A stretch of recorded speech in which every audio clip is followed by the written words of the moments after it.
এবার ইলিশ ধরার খবর জানাতে চাঁদপুর থেকে আমাদের সাথে যোগ দিচ্ছেন সহকর্মী আলামিন ভূঁইয়া।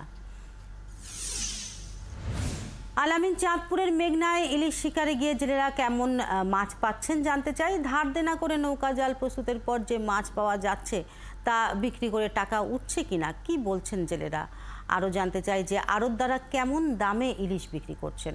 চাঁদপুরের মেঘনায় ইলিশ ধরার মরশুম আসলে কখন?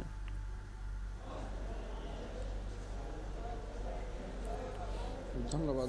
কিন্তু চাঁদপুর মৎস্য অবতরণ কেন্দ্রে এখন গড়ে প্রতিদিন প্রায় 8 থেকে 10 মণ ইলিশ ধরা পড়ছে বলে জানিয়েছে মৎস্য বণিক সমিতি। তাদের দাবি যে অন্যান্য বছরের এই সময়ে গড়ে 200 মণ ইলিশ ধরা পড়তো, যেটি এখন কমে 8 থেকে 10 মণে চলে এসেছে। মৎস্য বণিক সমিতি এবং জেলেরা বলছেন যে এই যে 8-10 মণ ইলিশ ধরা পড়ছে তাতে জেলেরা নদীতে মাছ শিকারে গিয়ে তাদের যে খরচ সেটি তারা পাচ্ছেন না, অর্থাৎ ইলিশ শিকারে গিয়ে তারা তাদের খরচই উঠাতে পারছেন না বলে জানিয়েছে একাধিক জেলে।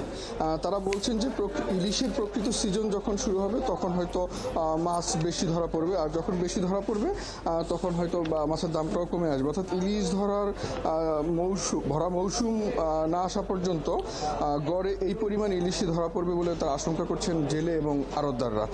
এখন ইলিশের যে দাম, 1 কেজি সাইজের একটি ইলিশের খুচরা দাম এখন প্রায় 2500 থেকে 2600 টাকা, আর 800 থেকে 900 গ্রাম ইলিশের সাইজের দাম এখন 2000 থেকে 2200 টাকা।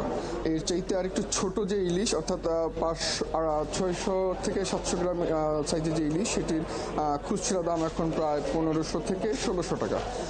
মৎস্য বণিক সমিতি এবং জেলেরা বলছেন যে ইলিশের ভরা মৌসুম সাধারণত জুন-জুলাইতে, আর এই জুন-জুলাইয়ের আগ পর্যন্ত এখন এই গড়ে 8-10 মণ বা হয়তো আবহাওয়া অনুকূলে আসলে আরও কিছু মাছ বেশি ধরা পড়তে পারে।